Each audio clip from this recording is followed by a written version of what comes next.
Hello friends, welcome to our YouTube channel. Today we will study about the topic type of ratios in math.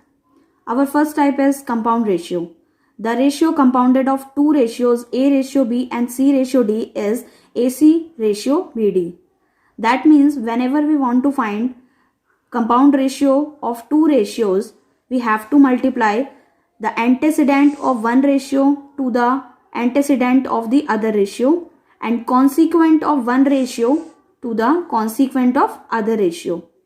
For example, compound ratio of 3 ratio 4 and 5 ratio 7 is 15 ratio 28. Here we can see that कि compound ratio निकालना है आपको 3 ratio 4 and 5 ratio 7 का, तो आपने 3 ratio 4 का antecedent that means 3 को 5 ratio 7 का एंटीसीडेंट दैट इज 5 से मल्टीप्लाई किया.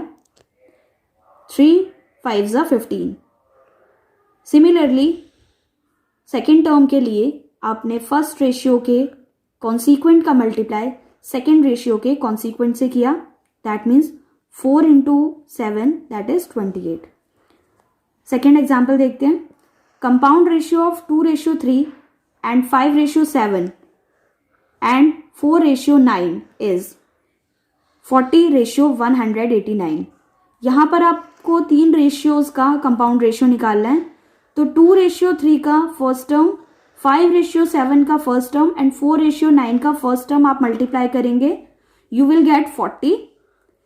And similarly 2 ratio 3 and 5 ratio 7, 4 ratio 9 का सेकेंड टर्म जब आप मल्टीप्लाई करेंगे that means 3 into 7 into 9 you will get 189.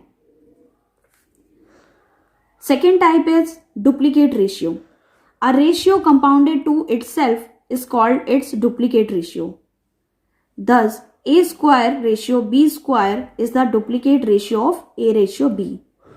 इसका मतलब ये है कि अगर आपको किसी रेशियो का डुप्लीकेट रेशियो निकालना है तो आप उसी रेशियो के साथ कंपाउंड रेशियो निकाल देंगे. दैट मीन्स उसके एंटीसीडेंट को आप उसी के एंटीसीडेंट से मल्टीप्लाई करेंगे एंड उसके कॉन्सिक्वेंट को आप उसी के कॉन्सिक्वेंट से मल्टीप्लाई करेंगे.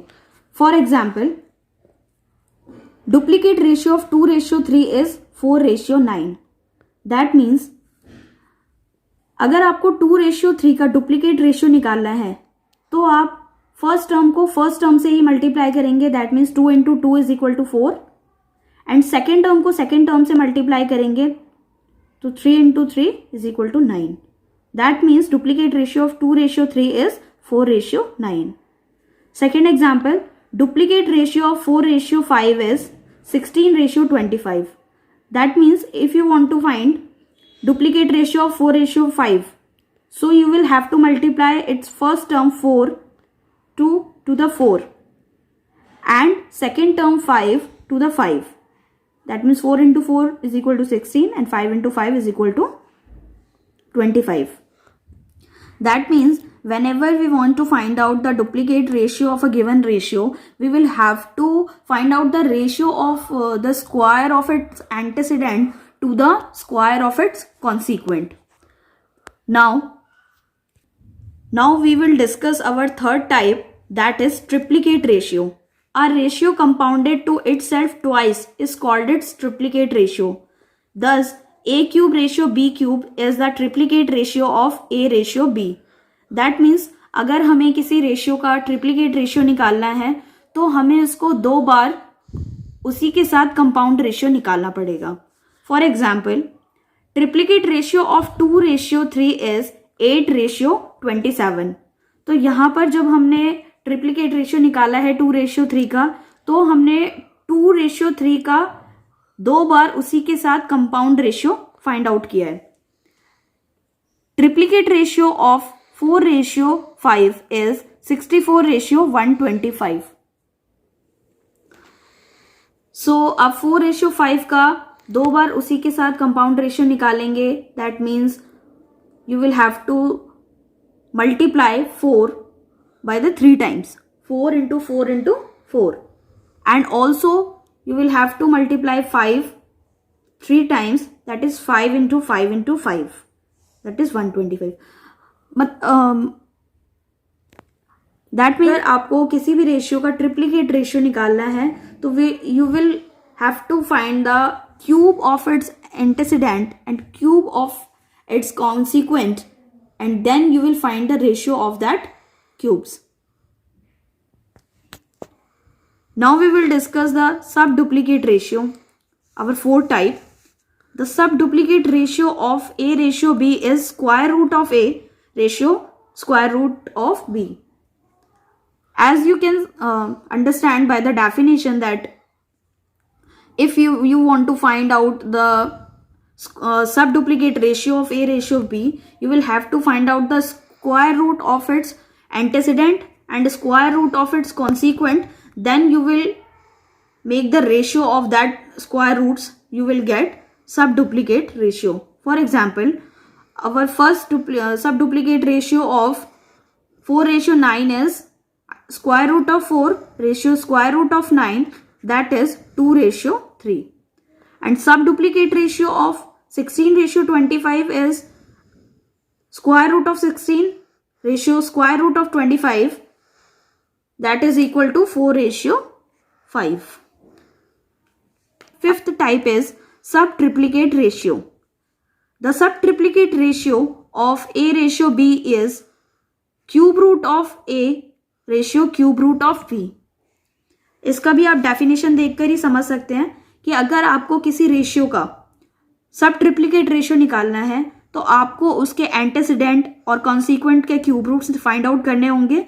उसके बाद आप उन दोनों का रेशियो निकालेंगे तो आपको गिवन रेशियो का सब ट्रिप्लीकेट रेशियो मिल जाएगा. For example, sub triplicate ratio of 8:27 is cube root of A ratio cube root of 27 which is equal to 2:3. यहाँ पर आपने 8 और 27 का सब ट्रिप्लीकेट रेशियो निकाला है तो आपने पहले 8 का क्यूब रूट निकाला, 27 का क्यूब रूट निकाला, आफ्टर दैट उसका रेशियो कर दिया. Sub triplicate ratio of 64:125 is cube root of 64 ratio cube root of 125, that is 4:5. Now we will discuss our sixth type, that is inverse ratio. One ratio is the inverse ratio of another if their product is 1. Thus A ratio B is the inverse of B ratio A and vice versa.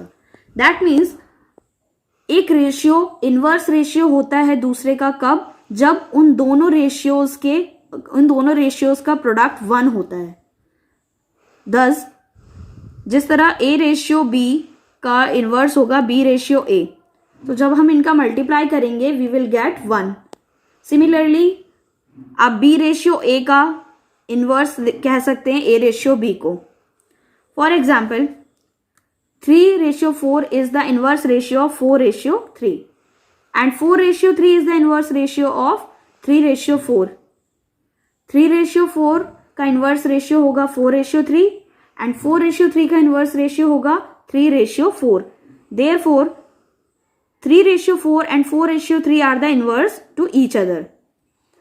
And also 3:4 multiply 4:3 is equal to 3/4 into 4/3 is equal to 1.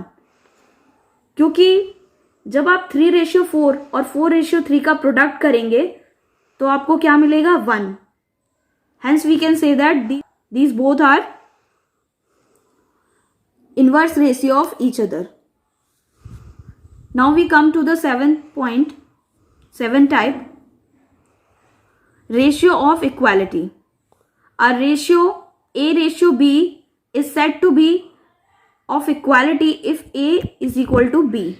For example, 7:7 is the ratio of equality because 7 is equal to 7. That means अगर किसी ratio के antecedent and consequent दोनों equal हैं तो उस ratio को ratio of equality कहेंगे. जैसे 7:7 में आपका कंसीक्वेंट एंड एंटेसिडेंट दोनों सेम है तो वो आपका रेशियो ऑफ इक्वालिटी हो जाएगा. Ratio of inequality. A ratio of A ratio B is said to be inequality if A does not equal to B. For example, 5:7 is the ratio of inequality because 5 does not equal to 7. That means अगर किसी ratio के antecedent and consequent different numbers हैं, equal नहीं है, तो वो ratio of inequality होगा. Our 9th type is ratio of greater inequality. A ratio B is said to be of greater inequality if A is greater than B. That means अगर कोई ratio है A ratio B, उसको हम greater inequality कब कहेंगे? जब उसका antecedent उसके कॉन्सिक्वेंट से ग्रेटर होगा. For example 17:9 is the ratio of greater inequality because 17 is greater than 9. यहाँ पर 17:9 एक ग्रेटर इनइक्वालिटी रेशियो है क्योंकि जो उसका एंटेसिडेंट है 17 वो ग्रेटर देन है उसके कॉन्सिक्वेंट 9 से. Now our 10th type is ratio of lesser inequality. A ratio A ratio B is said to be of lesser inequality if A is less than B. Here we can say that if we want to find out the lesser inequality ratio, we will have to see that if its antecedent is less than its consequent, then it is the lesser inequality ratio or ratio of lesser inequality. For example, 9:17 is the ratio of lesser inequality because 9 is less than 17. यहाँ पर हम देखेंगे कि इसका antecedent इसके consequent से laser है, 9 is less then 17, सो हम इसको कहते हैं ratio of lesser inequality. Now our 11th type is continued ratio. Continued ratio is the relation और comparison between the magnitude of the 3 or more quantities of the same kind. The continued ratio of 3 similar quantities A ratio B ratio C is written as A ratio B ratio C. Continued ratio एक relation या comparison होता है between the magnitude of 3 और मोर quantities. अगर हम 3 या 3 से ज़्यादा क्वांटिटीज का कंपैरिजन करते हैं तो हमारा वहाँ पर कंटिन्यूड रेशियो आता है. तो कंटिन्यूड रेशियो से लिखते हैं A ratio B ratio C. अगर इस तरह से लिखा जाता है तो वो हमारा कंटिन्यूड रेशियो होता है. तो ये थे हमारे रेशियोज के टाइप. अगर आपको हमारी वीडियो पसंद आई है तो उसे लाइक करें, शेयर करें and subscribe my channel. Thank you.